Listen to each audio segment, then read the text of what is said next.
theory of glandular stimulation through electrical impulses was correct. A few days ago, you were as small as your companion. And now look at you.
Hello.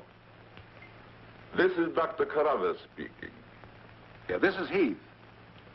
Henry Moore and I are having a little get-together at my home tonight. We want you to come. Why, that's nice of you, and I appreciate it. But I'm very busy working on a formula for a new shaving lotion. Oh, but Doc, this is my daughter's idea. And she's going to be awfully disappointed if you don't show up. Don't take no for an answer. Make him come. Yeah, you see, it's a sort of a special occasion. I bet Mary is going to announce her engagement to that young rascal, Don Morton. Tell her I'll be there. Goodbye. Well, it's all arranged. He's coming.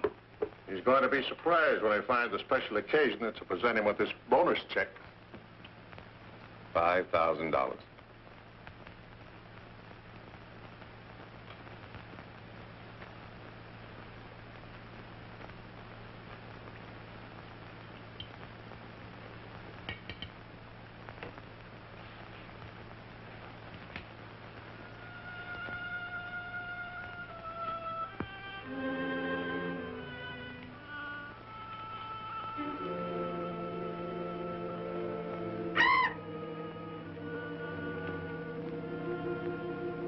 Good. You have not forgotten. You hate this strange Oriental fragrance, even while you sleep. Just as you did before I made you big and strong. Now, if you detect the fragrance in the night, when you're fully awake, you will strike.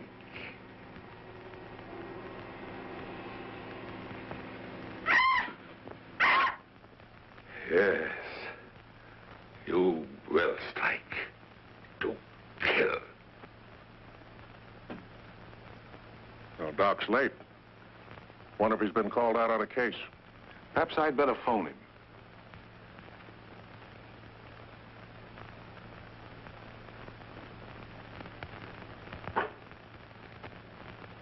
Now, remember, Roy, Tommy, you're not to mention anything about this bonus for the Doc until after your father has presented it.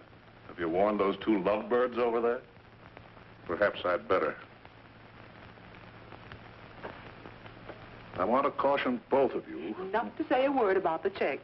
Until you're ready to spring it on him. Your father will make the presentation, Mary. Why don't you unveil it like a statue? Then we could all be in on it.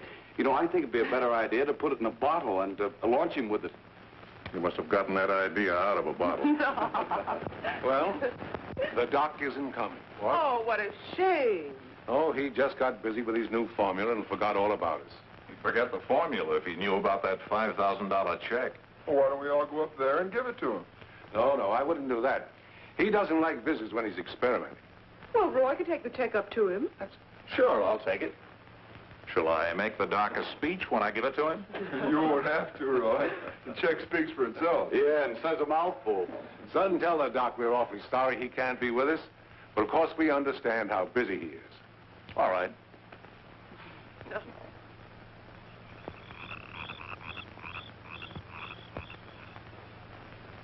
Just a minute, Roy, and I'll be with you.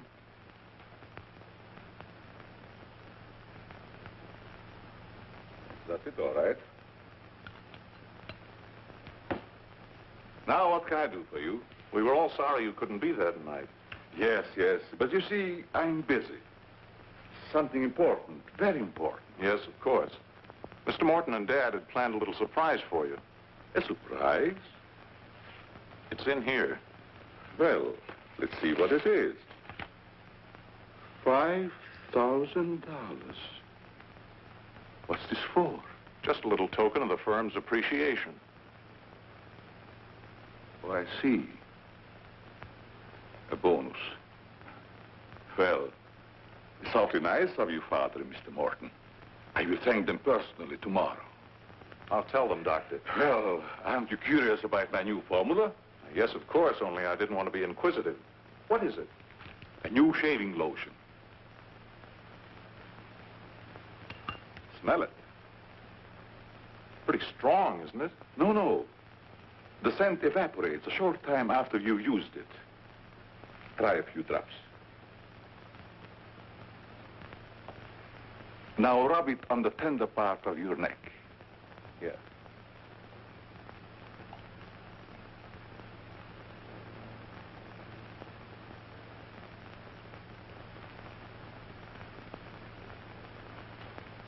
Soothing, isn't it? Yes. When will it be ready for the market? Oh, it's still in the experimental stage. I want to try it out on several people first and see if it works. Well, if you'd like to send me a bottle, I'll be glad to try it for you. Thanks. Good night, Doctor. Goodbye, Roy.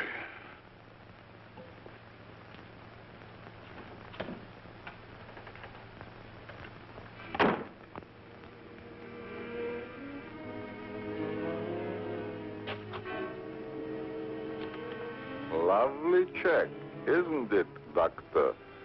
They are wealthy because of you. You made them rich, Doctor. It was your formula. Tonight they gave you $5,000 and wanted you to come down to their house and thank them for it. That was your money they gave you, like a bone tossed to a faithful dog.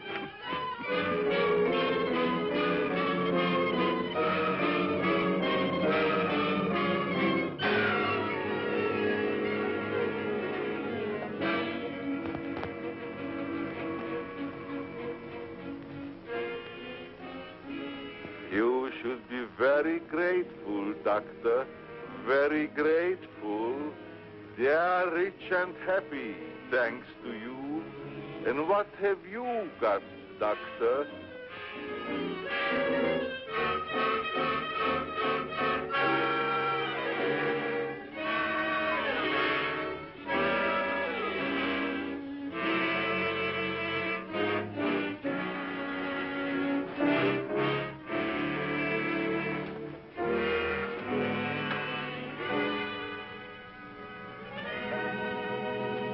Tonight you have work to do.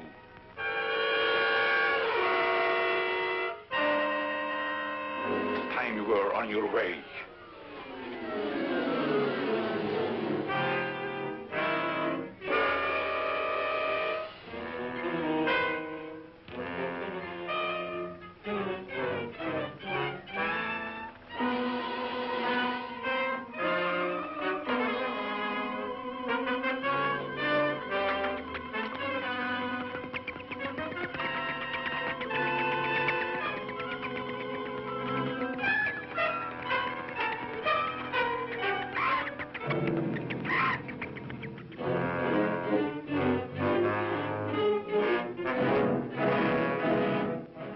Tonight's a good time while our families are here to announce our engagement. Look, Don, I've loved you a long time, ever since we were kids. But I'm afraid it's been more like a sister. Well, I had no idea you felt that way.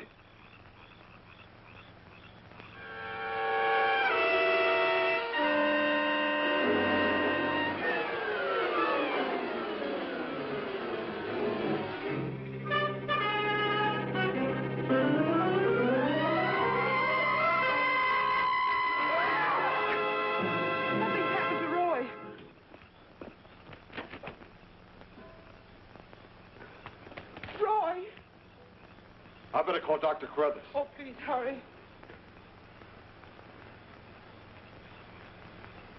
There's nothing I can do. You mean he's dead? Yes, I better call the coroner. You think it's murder? I don't know. I never saw anything like it before. The jugular vein is severed.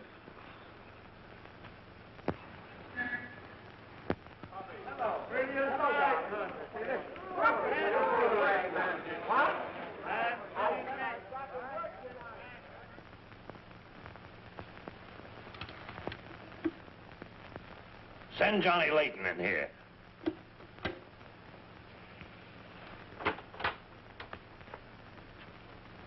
Well, what have I done now? Who wants me fired this time? Nobody yet, but it's still early. This came in from Heathville. It's a mystery killing. Old Martin Heath's son. Who's Martin Heath? Who's Martin Heath? Say, have you ever had a date with a girl? A girl? Oh, yes, a girl. I believe I did take a girl out once.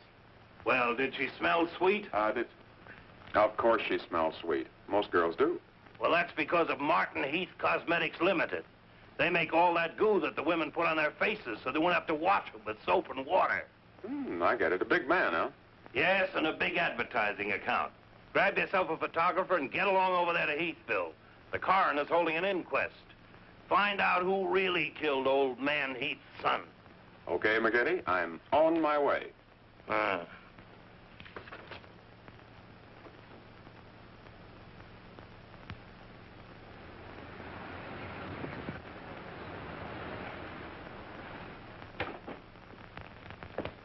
Chief Wilkins? Yeah? I'm Johnny Layton of the Chicago Register. Glad to see you. And this is my cameraman, One Shot McGuire. Hi, Chief. Howdy. Say, we're down here to cover that Heath murder, but we didn't get much information at the coroner's inquest. I thought maybe you might be able to help us. Well, I'm always glad to cooperate with the newspapers, providing they cooperate with me. That's the policy of our paper. Well, to tell you the truth, I haven't got very far with this thing myself. Oh, here's something that might interest you. It's a picture of the victim's wounds. Mm-hmm. You'll be able to see it better with this glass. Are these scratches on the neck and shoulders? Yes, but we can't determine the source. They're too deep for fingernails, too shallow to have been made by a knife.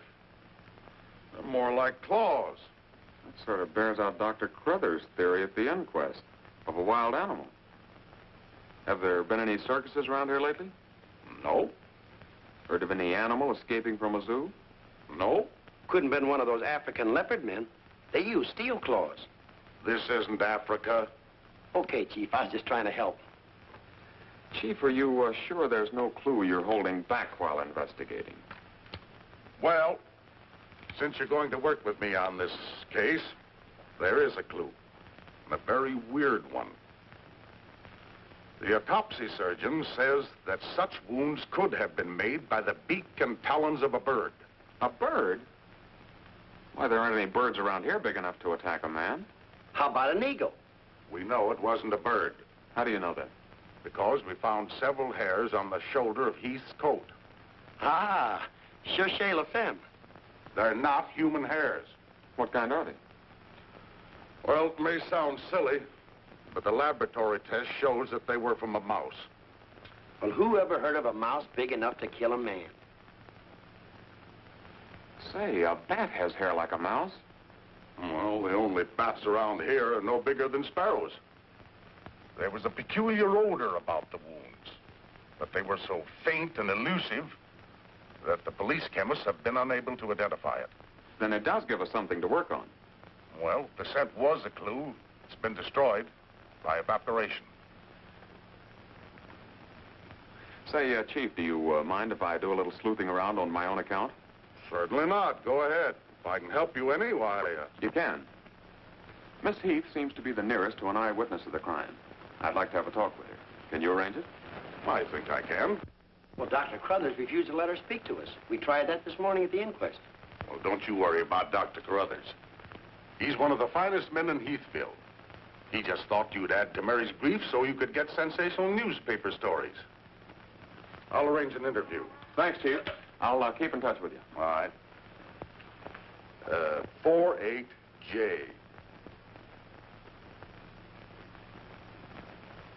Miss Heath, did your brother have any enemies that you know of? I know. Everybody in the village liked Roy. Mm-hmm. Well, what did he do at the factory? He had charge of the experimental department where the new products are developed. Oh, here comes Dr. Crothers. Hello, Doctor. Hello, Mary. I took a shortcut from my laboratory through a garden hedge. You met Dr. Crothers at the inquest this morning. Yes. Mr. Layton, I hope you'll forgive me if I seemed a little abrupt. But I'm fond of Mary. And considering the ordeal she already went through, I wanted to protect her from dwelling too much on a tragedy. Of course. You were quite right. We're working on the case for the police now. Yes, I understand. Chief Wilkins phoned me. And if I can be of any assistance, just call on me. Thanks. Won't you sit down?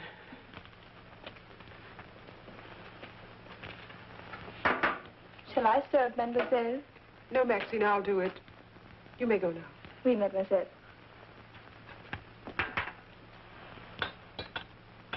Do you take sugar, Mr. McGuire? Huh? Oh, no, ma'am, never. In fact, I don't even take tea. If you'll just deal me out, I'll take a look around. I may dig up a clue.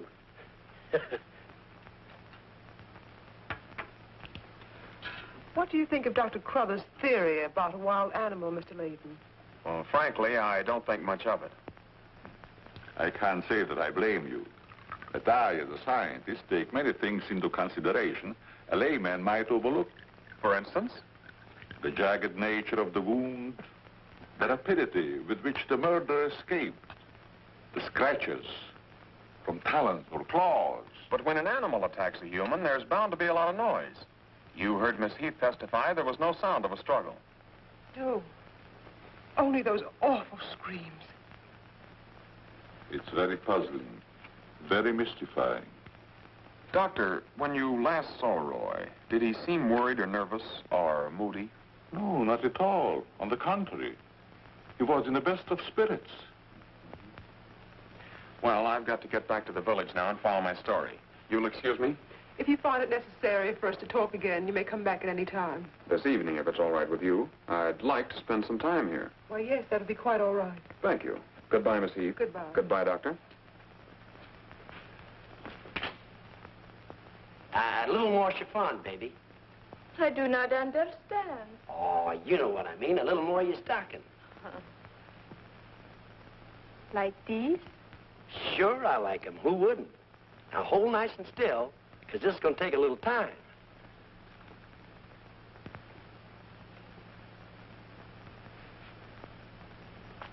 Well, if you're going to shoot, shoot.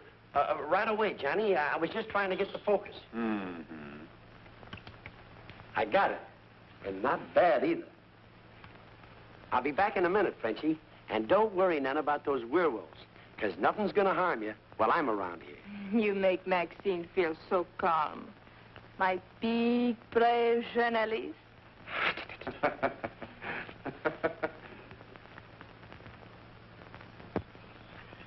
This is my idea of nothing at all.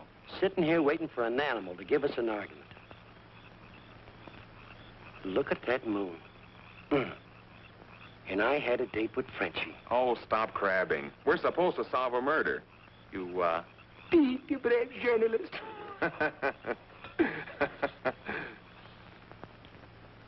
This is the first time I've ever been invited anywhere and asked not to shave until after I get there. I wanted to observe your exact reaction when you tried the lotion. Oh, now I understand.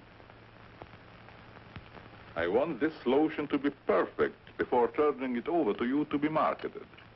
Here. It's a little strong. That'll make the customers think they're getting their money's worth. Oh, that feels great. Very soothing. I don't think you ever use anything else. Well, we wouldn't want to market anything we wouldn't use ourselves. That almost smells good enough to be used as a cologne. Oh, what's the matter, Doc? Can't you stand your own lotion? I have a violent dislike for perfumes. Oh, I'm sorry. All right, Tommy. Good night, Doc. Goodbye, Tommy.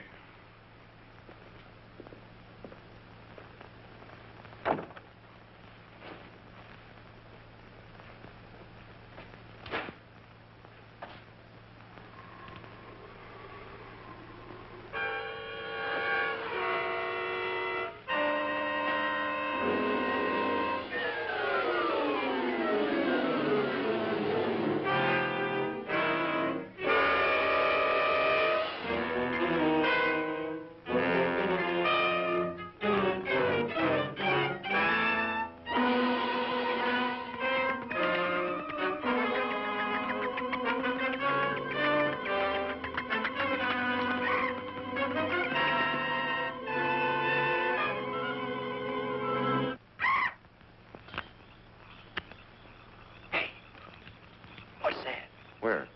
Over there, something's moving.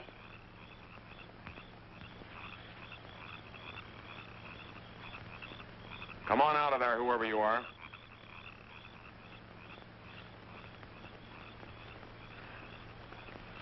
What are you doing out here, Miss Heath? I thought you might want some company. Shall we sit down? You know, you shouldn't be wandering around the garden at night after what's happened. Neither should you. Well, but it's part of my job. Mine, too. Roy was my brother. Be careful, I think it's Tommy.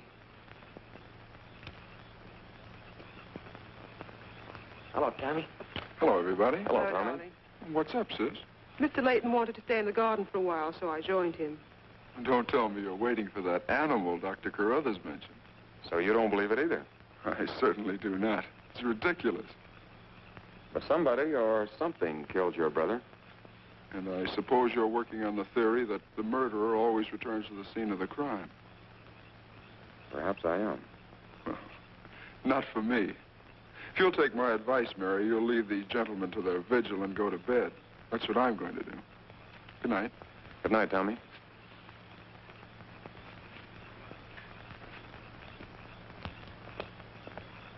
I don't think your brother likes my being here. Oh, you mustn't mind Tommy. We're all terribly upset. I know.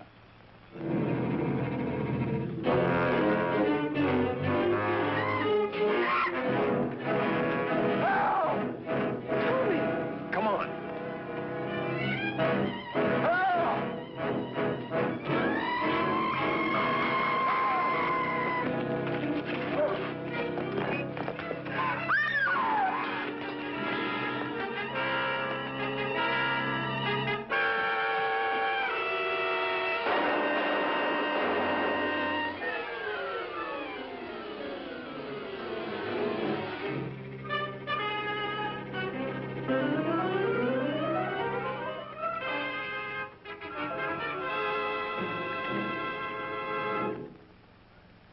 But I'm telling you, McGetty, it was a bat. I saw it kill Tommy Heath. Listen, Johnny, I want you and One Shot to come on home or I'll fire both of you. I'm not coming home, and neither is One Shot. I'm keeping him here to get a picture of the devil bat. Say, that'll look great in the headlines. Devil bat strikes again. Listen, don't tell me it had horns. Maybe I better send a wagon with the steel bars and the strong boys with the straitjackets. Look, Joe, have I ever lied to you? Plenty of times. Well, I'm not lying this time. If it ever got out that I cooked up a fake story about a devil bat, I wouldn't be able to get a job on a country weekly. Print the story, Joe. So help me, it's on the level. All right, I'll print it. But I won't believe it. Not till One Shot gets me a picture of that devil bat in action. Don't worry, he'll get it. Goodbye. You, my friend, are going to get a shot of the devil bat in action. Who, me? How? Have you noticed there's a taxidermist shop in the village? Well, you wouldn't suggest that I go out and stuff a bird, would you? One Shot. To think that you'd even hint that I would suggest you have the village taxidermist build you a nice big bat for pictorial purposes. Besides, a bat isn't a bird, it's a mammal. Well, why didn't you say so in the first place?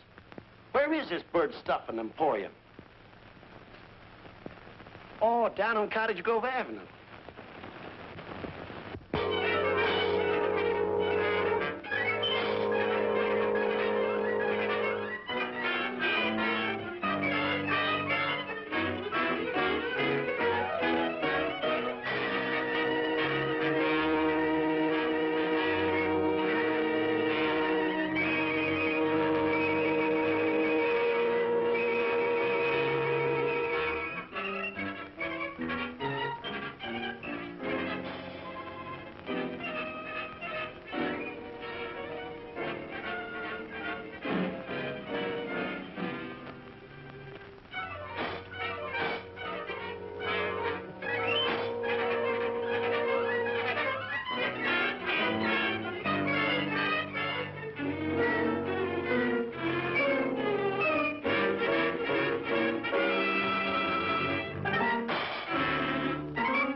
Now, here's the idea, Frenchie.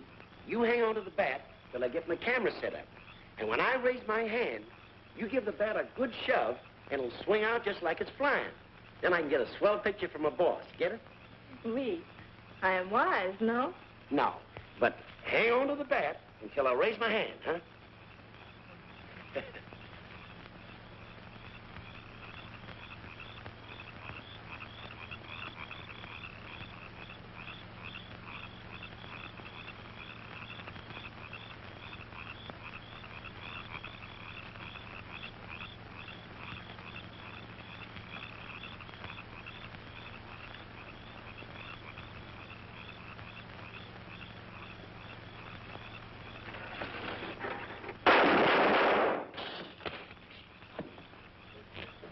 Sherry, are you hurt? say, what's the idea of breaking up my devil bat? I'm going to make you pay for that. And I'm going to take you to jail until you explain this. Come on. You can't do this to me. I'm doing it.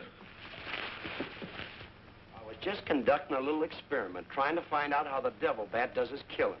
I'm sure McGuire didn't intend doing anything wrong. He's just a little overzealous about his work. Yeah, with the town in an uproar, and everybody terror-stricken, wondering whether he's going to be the next victim, I don't want any more trouble stirred up, even with an artificial bat. You'd better get back to the hotel. I want to talk to the chief alone. Is it all right, Chief? Yeah, but be careful in the future. Ever smelled anything like this before?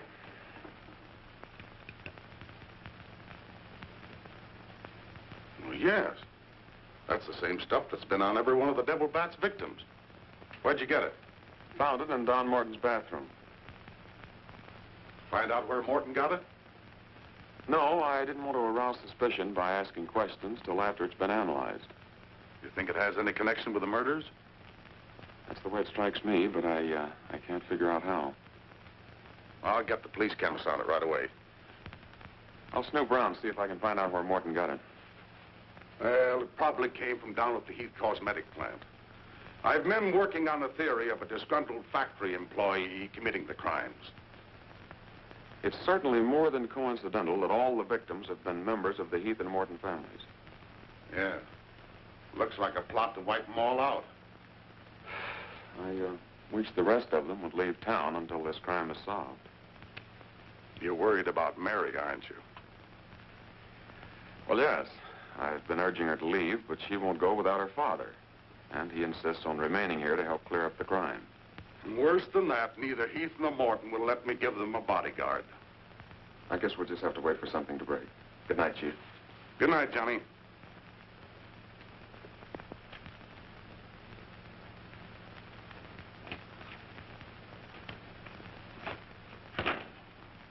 Boy, have I got a picture that'll knock McGinty dead. Meet the devil bat. Well, how about that wire? Looks as if the bat's on a flying trapeze. Oh, but I'm not through working on it yet. See, I can touch this picture up so the bat will look like he's got nothing around him but nothing. Okay, Rembrandt. You win.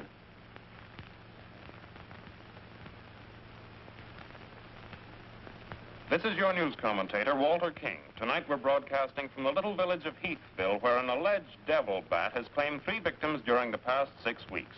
You will note that I say alleged devil bat. That, ladies and gentlemen, is because your correspondent has been very skeptical from the start as to the existence of this horrendous creature. I have as my guest in the studio tonight Professor Percival Garland Rains, perhaps the world's greatest authority on animal life. I'm going to interview Professor Rains on the subject of the devil bat. Our radio audience may draw its own conclusions. Professor Rains, first let me ask you, point blank, do you believe that any such creature as the devil bat exists? I do not. He's got a nerve. Quiet. In the Dark Ages, when men and women lived in caves, there may have existed a bat of this size. But not in this day and age. How do you account for the fact that Mary Heath, whose 2 brothers were victims of the devil bat, and a newspaper reporter, John Layton, claimed to have seen this amazing creature? Sometimes under stress of excitement, our minds play tricks on us. Hey, he's insinuating you saw the little bat that wasn't there. Pipe down. But how about the picture of the devil bat published by Mr. Layton's paper? I examined that picture under a powerful magnifying glass. I denounce it as a fraud. Whoever constructed the strange-looking monster forgot to remove a label from the silk. From the silk used on its left wing. That label reads, "Made in Japan."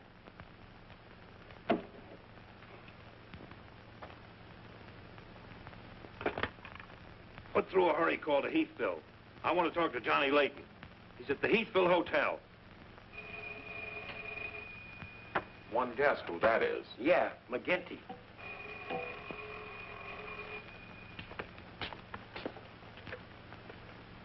Go ahead, pour it on. So you slipped over a fake picture on me, huh? Well, you're fired, both of you. And I'll see to it that you never work on another newspaper as long as I live. Made in Japan. You tell One-Shot McGuire he ought to be snapping photos in a booby hatch. Both of you, come on in and get your final checks. Oh, no. We're not coming in to get anything. All right, so we're fired. But we're staying here just the same. I saw that bat. We're going to stay here till we catch that bat, and when we do, I'm going to bring it in and stuff it down your throat. Goodbye. Well, we're fired. Again. That's him calling back to apologize. Now, you give him a good scare. No use begging us to go to work for you again, McGetty. You fired us, and we're staying fired. Oh, Mary, I thought it was somebody else. Johnny, why did you make a joke of a tragic thing like this? But it wasn't intended as a joke, Mary. I was only trying to get the news. I suppose you call it getting the news when you arrange to print a picture. That's a deliberate hoax that has the entire country laughing. A grand joke, Johnny, but somehow I can't appreciate it. But I can explain that picture. Don't try, Johnny.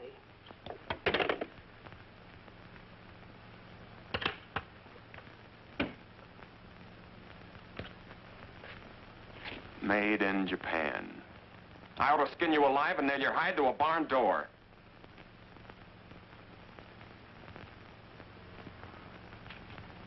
Here's the chemist report on that shaving lotion. I see he couldn't break down one of the ingredients. Yes, he said it must be some element with which he's not familiar. We won't get anywhere until we identify it. There's just one other man in this town that might be able to help us. Dr. Carruthers. Yeah, Carruthers could help us. I found out he compounded that lotion. Well, if you suspect Carruthers, you're barking up the wrong tree, Johnny. He's the last man in this town that would harm anyone. Why, everybody loves him. Maybe so. But here's something else I dug up. The Heath and Morton fortunes are based on a greaseless cold cream formula Dr. Carruthers invented. So what? All the doctor got out of it was $10,000, and the others made a fortune. Well, it's common knowledge that he sold out for cash when he could have had an interest in the firm. Just the same, every victim had this stuff from his laboratory on him. Maybe you've been working too hard on this case, Johnny. Well, I'd just like to get his reaction on the stuff.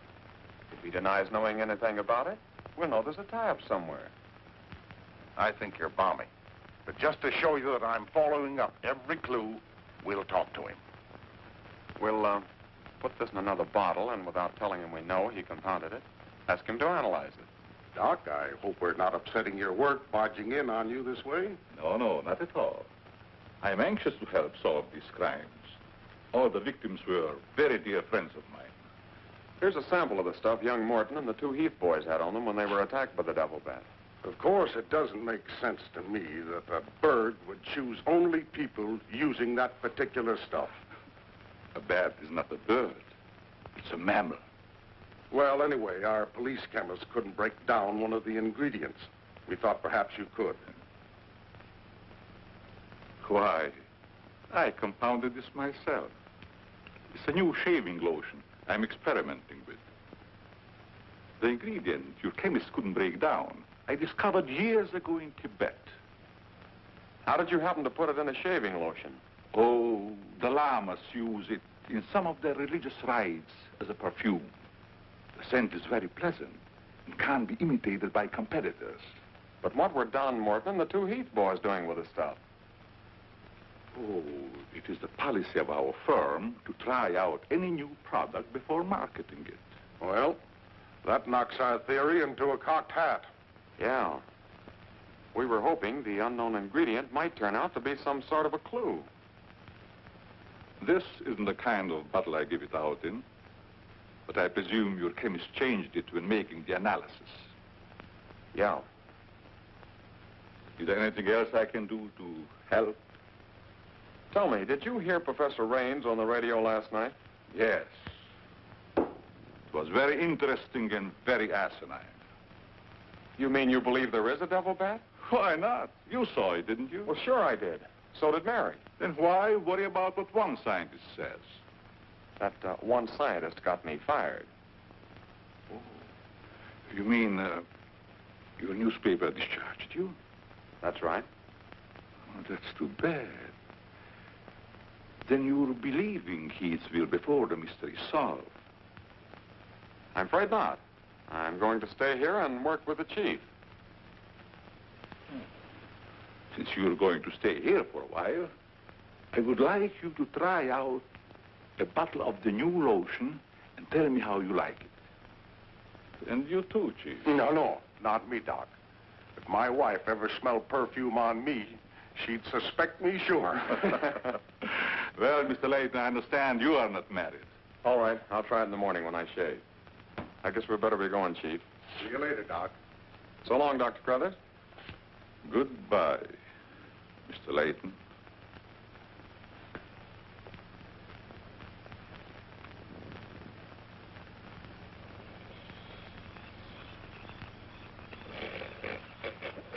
What's the matter? What's the matter? Does that smelly shaving lotion put you to sleep? Oh, why'd you tell the doc you're going to use it if you think it's smelly? Oh, I don't know. I guess I was a little ashamed of ever suspecting the old duck. Well, I like it, and I'm going to tell him so. What time is it? After midnight. Midnight? Oh, there ain't no use of waiting around here any longer. This must be the bat's night off.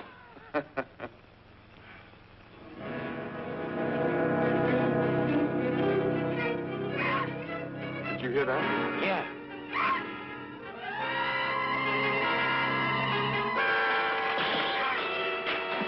Get that camera ready.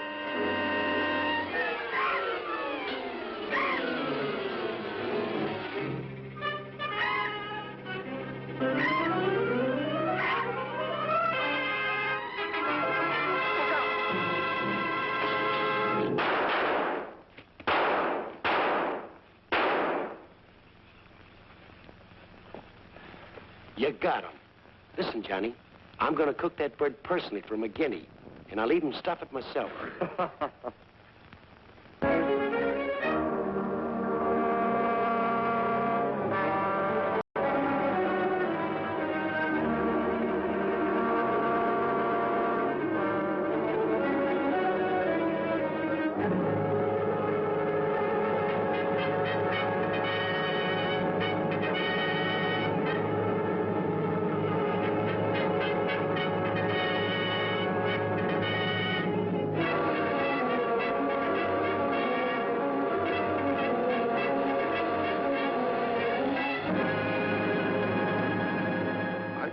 Skeptical when I came to Heathville today to examine the body of this so-called devil bat. But after seeing it personally and making exhaustive research, I've arrived at the conclusion that the creature is the lone survivor of a type of giant bat which existed in great numbers during the early part of the Neolithic age. Perhaps I should explain for the benefit of some of our listeners that the Neolithic age is that period of antiquity commonly called the Stone Age. Imbecile, bombastic ignoramus.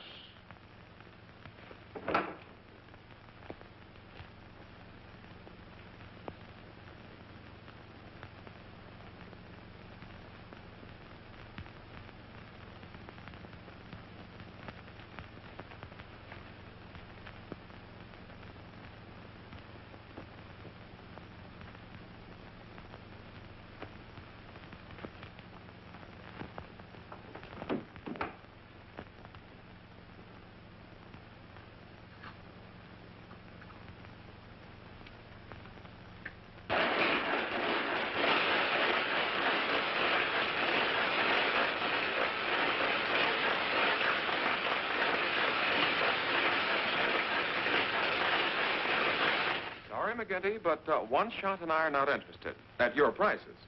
Of course, if there was a raise of, say, $30 plus a fat bonus, we might consider it. You're hold-up men, both of you. I refuse to be robbed. Have it your way, McGinty. Have it your way. But we have the bat's corpus delicti and the exclusive picture. Of course, I've got an eyewitness story that 2 syndicates are bidding for. And don't forget, you got to pay us for the time we were fired. That's better. Now you're talking, boss. Okay, we're working for you again. We'll gather up the loose ends and see you in a couple of days. Goodbye. Come in. Hello, Johnny. Well, Mary. Johnny, I came to tell you that I'm sorry I said what I did the last time we talked. Do you suppose... Well, I don't know how to say it, but... I do. Miss Heath, do you suppose that little French girl would apologize to me if I looked her up? Positive she would.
Splendid.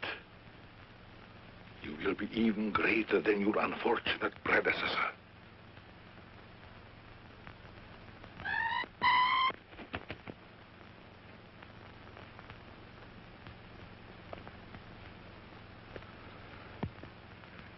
Enraged, aren't you?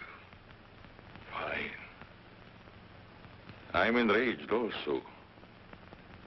Tonight I shall call on Henry Morton, and you shall strike him down.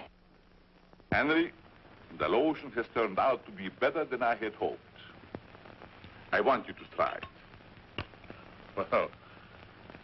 Well, just leave it here, Doc, and I'll try it in the morning after shaving. Smells good, doesn't it? Yes, but isn't it too strong? No, no, no. Evaporation quickly tones it down just to the right scent. Rub a few drops on your face. Well, I'd rather wait until after I shave. Then my skin will be more tender and receptive to a lotion. Just a little here. The texture of the skin there is always very delicate.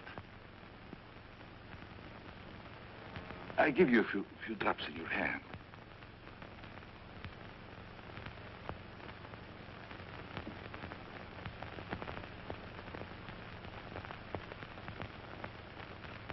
I hope you're right about that scent evaporating quickly. I smell the high heavens. Perhaps that will be the secret of its success. Well, you can never tell what's going to happen in this business. You can believe me, Henry. You don't have to worry. Yes, I can believe that, Doc. All of your formulas have been highly successful. Oh, I've been going over the report of the company's annual earnings. A net profit of over $1 million. Not bad, eh? When you remember what we built on. A mere $10,000 for your formula.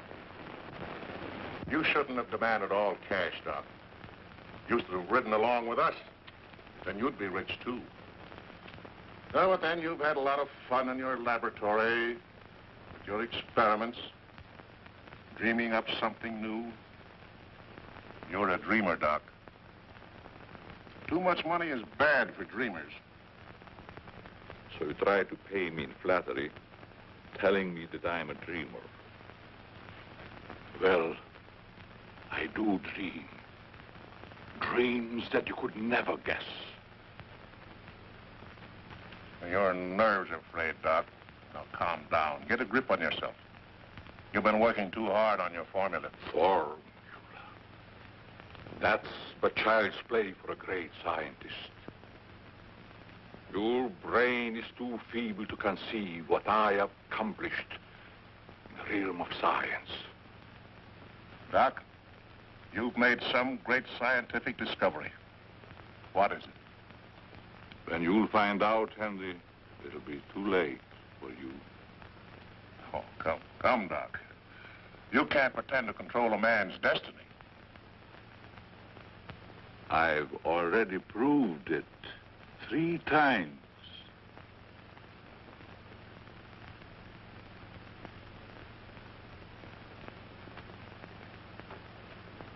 I'm sorry. Perhaps you're right, Henry, about my working too hard. I guess I'm a little tired. I better go home and get some rest. Sure. A night's sleep will do you good. Good night, Doc. Goodbye, Henry.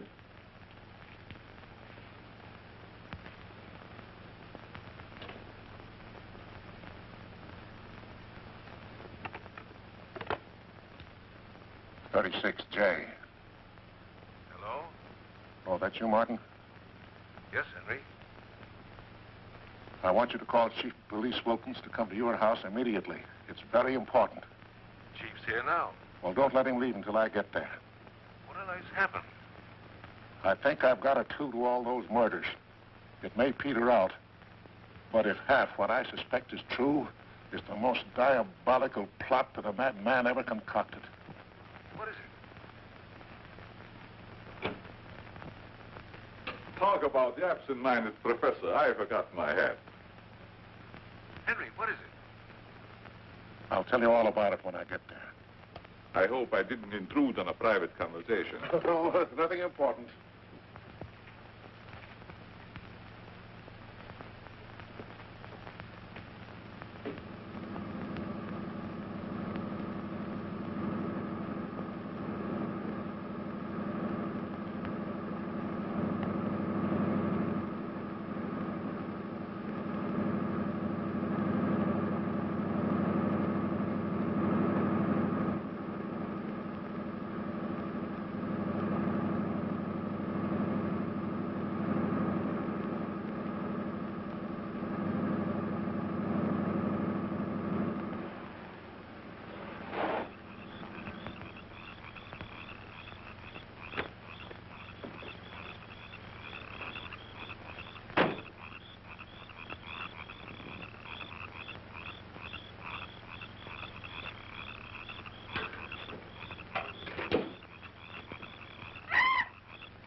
I hope Henry was right about having a clue.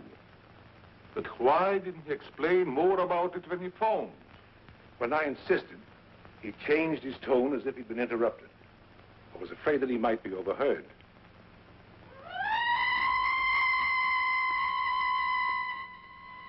What is that squeaky sound? Oh, just some night noise. Help!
I feel much better, Mr. Heath, since you asked us to stay in your home until the devil bat has been killed.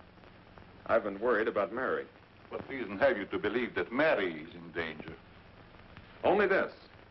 I'm convinced that someone is using the bat to wipe out the entire Heath and Morton families. As a scientist, I assure you, the thought of a human controlling a bat is fantastic. Just the same, no villager's been killed or even attacked.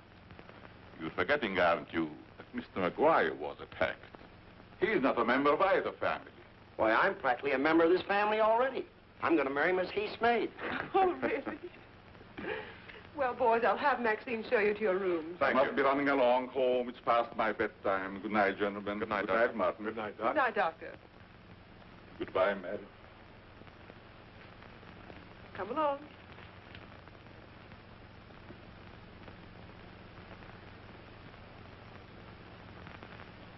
Maxine? Oui, mademoiselle.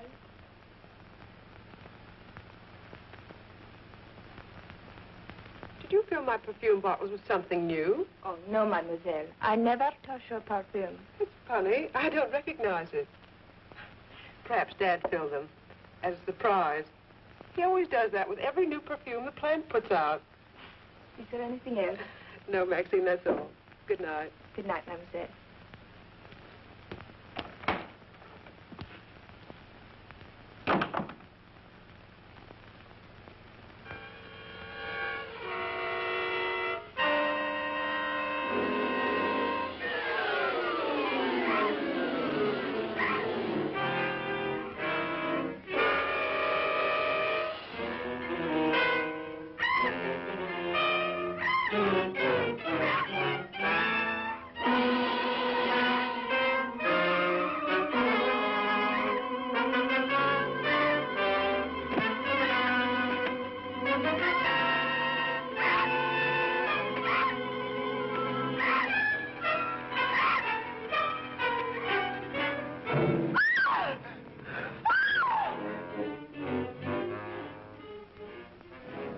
Mary, what happened? It was trying to get in the window. A big bat.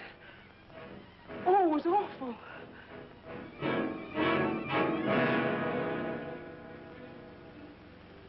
Mary, I want you to tell me everything you did just before that bat tried to get in.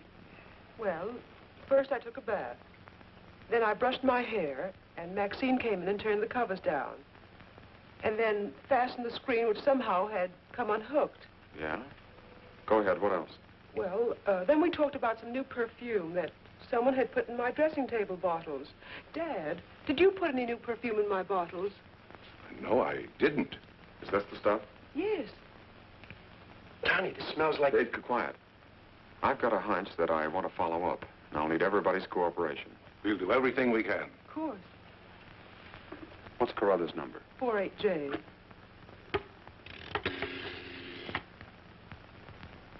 Operator, give me 48J, please. Hello, Dr. Carruthers. This is Johnny Layton. That's right. Something terrible has happened to Mary. Can you hurry over? I'll be right there. Good. Boy, Johnny, I'm all right. I don't need a doctor. That's where the cooperation part comes in, Mary. You'll have to pretend to be a nervous wreck. Mr. Heath, you in one shop must help her trick Dr. Carruthers into staying here as long as you can. Where are you going, Johnny? To, do a little private bat hunting.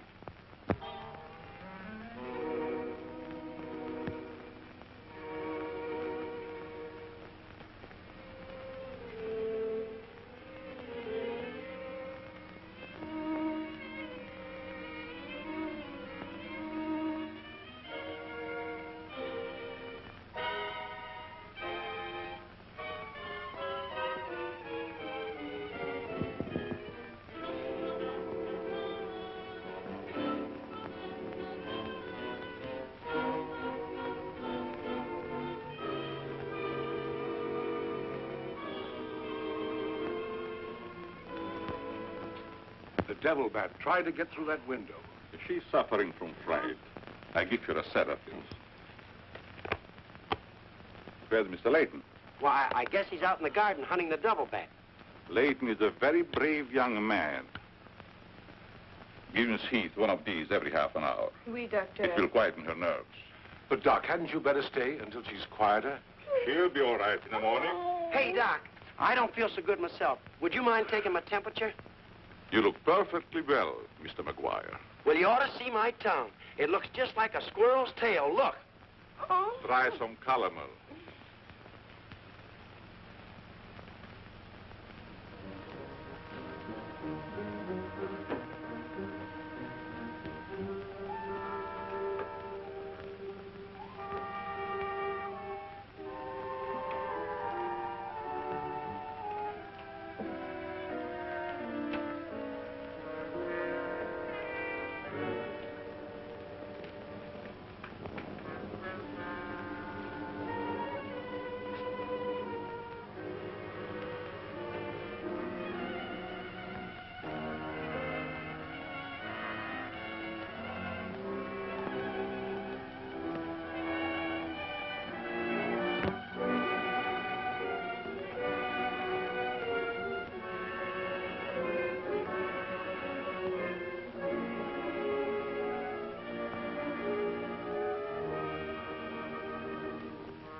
May have visitors tonight. And it would be dangerous for me if they found you here.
Hi, Doc.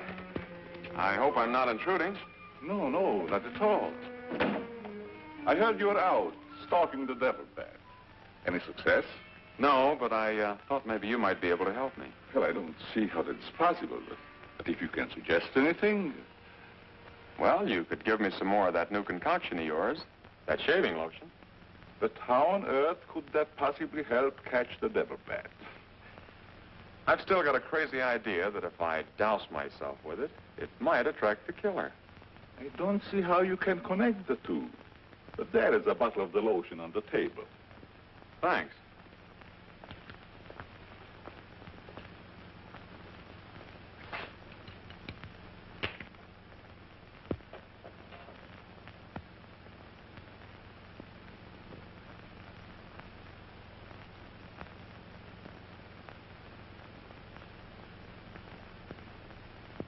You see, Doc, I figured out something. All four of the murdered people had this lotion on them when the devil bat struck. Now, my plan is to sit in the garden, and when the killer makes one of those power dives, I'll blast him. Layton, I'm afraid all these murders have affected your mind. Maybe you'd like to come along, Doc, and be an eyewitness. I'm sure it would be just a waste of time, but I'd be glad to watch your experiment. Good. I knew I could count on you to help me.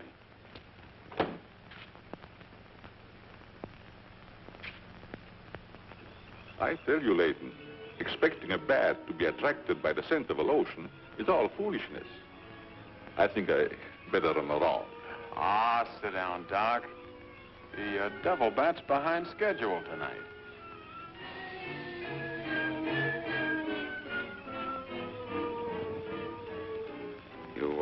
aren't very chummy tonight. What's the matter?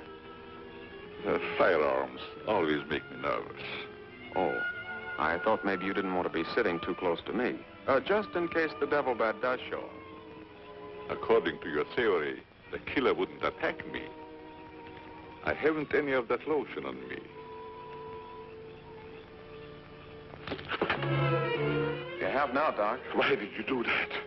To make it a 50-50 proposition, Doc. Now sit down, and don't try any shenanigans.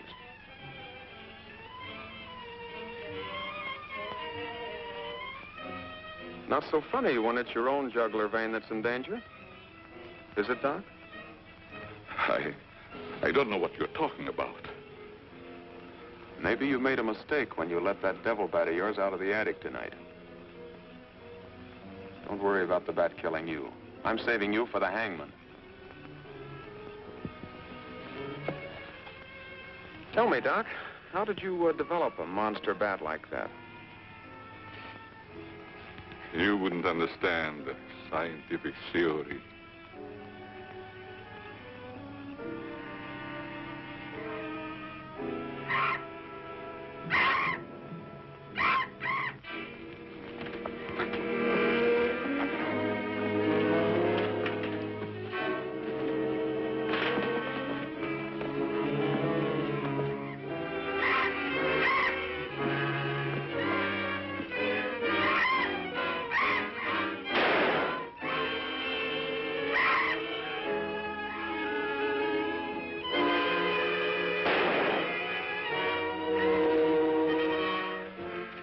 Chief, what are you doing out here? Young fellow, don't think that you're the only man working on this case. And it was lucky I was here, too. Thanks. Did you kill the devil bat? No, he got away. Well, here's one bird that didn't get away, and he's the murderer we've both been looking for. Quick, shoot it!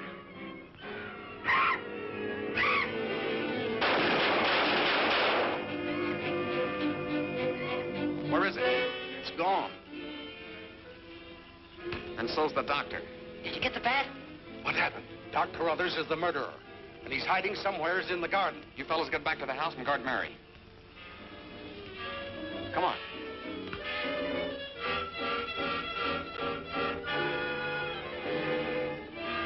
Doctor! Dr. Crothers! Doctor! Has anything happened to Johnny? Is he hurt? They took him up to my place. You better come along with me.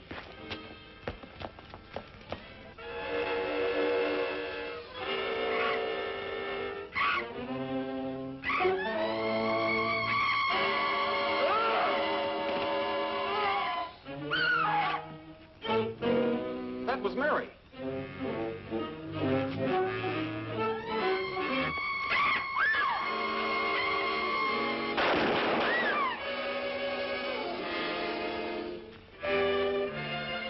Are you all right, Mary? Go help Dr. Carruthers. He's over there. That devil bat belonged to the doctor, Mary. He created it to commit those murders. Well, it's too late to help the doc.